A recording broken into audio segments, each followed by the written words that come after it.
ఆపదలో ఉన్నవారికి నీడను కల్పిస్తూ నీడ స్వచ్ఛంద సేవా సంస్థ చేస్తున్న సేవలు అనిర్వచనీయమని రామగుండం ఎమ్మెల్యే మక్కన్ సింగ్ రాజ్ ఠాకూర్ అభినందించారు. గోదావరిఖని మార్కండేయ కాలనీలోని ఎమ్మెల్యే నివాసంలో యుఎస్ఏ వారి సహృదయం ఫౌండేషన్ సహకారంతో నీడ స్వచ్ఛంద సంస్థ ఆధ్వర్యంలో జరిగిన కార్యక్రమంలో రామగుండం ఎమ్మెల్యే మక్కన్ సింగ్ రాజ్ ఠాకూర్ ముఖ్య అతిథిగా పాల్గొని 10 మంది నిరుపేద డయాలసిస్ పేషెంట్లకి 25 కేజీల బియ్యం, నీడ పెన్షన్ను ఆర్థిక సాయంగా అందజేశారు. ఈ సందర్భంగా ఎమ్మెల్యే రాజ్ ఠాకూర్ మాట్లాడుతూ స్థానికంగా నీడ స్వచ్ఛంద సంస్థ చేస్తున్న సేవా కార్యక్రమాలకు తప్పకుండా అవార్డు ఇవ్వాలన్నారు. అదేవిధంగా ఇతర సంస్థలతో కూడా స్థానికంగా ఉన్న నిరుపేదలకు ఆర్థిక సాయం అందించడం గొప్ప విషయమని పేర్కొన్నారు. సహృదయ ఫౌండేషన్ వారు నిస్వార్థంగా ప్రాంతాలతో సంబంధం లేకుండా తమ రామగుండం నియోజకవర్గంలో నిరుపేద పేషెంట్లకు సహాయ సహకారాలు అందించడం వారి సేవా స్ఫూర్తికి నిదర్శనమని అన్నారు.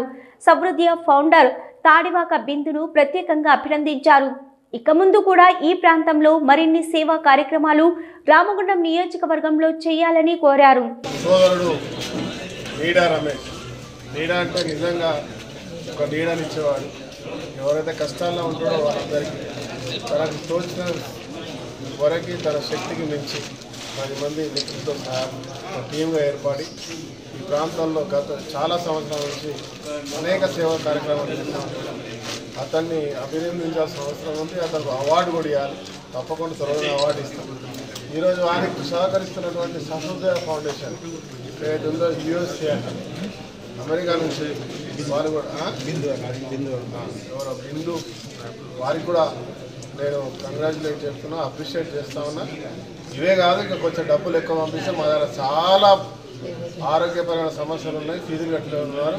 ఈ మెసేజ్ బిందు గారు చూడాలి. యుఎస్ఏ నుంచి కొన్ని కోట్ల రూపాయలు పంపిస్తే అందరినీ కలెక్ట్ చేసి ప్రాంతాల్లో అనేక సంక్షేమ కార్యక్రమాలు చేద్దామని. ఈ కార్యక్రమంలో ఎమ్మెల్యే సతీమణి మనాలి ఠాకూర్, నీడ స్వచ్ఛంద సంస్థ అధ్యక్షులు పల్లెల రమేష్ గౌడ్, నాయకులు చుక్కల శ్రీనివాస్, కార్పొరేటర్లు మహంకాళి స్వామి, ఎండి ముస్తఫా, గట్ల రమేష్, రాజారెడ్డి తదితరులు పాల్గొన్నారు.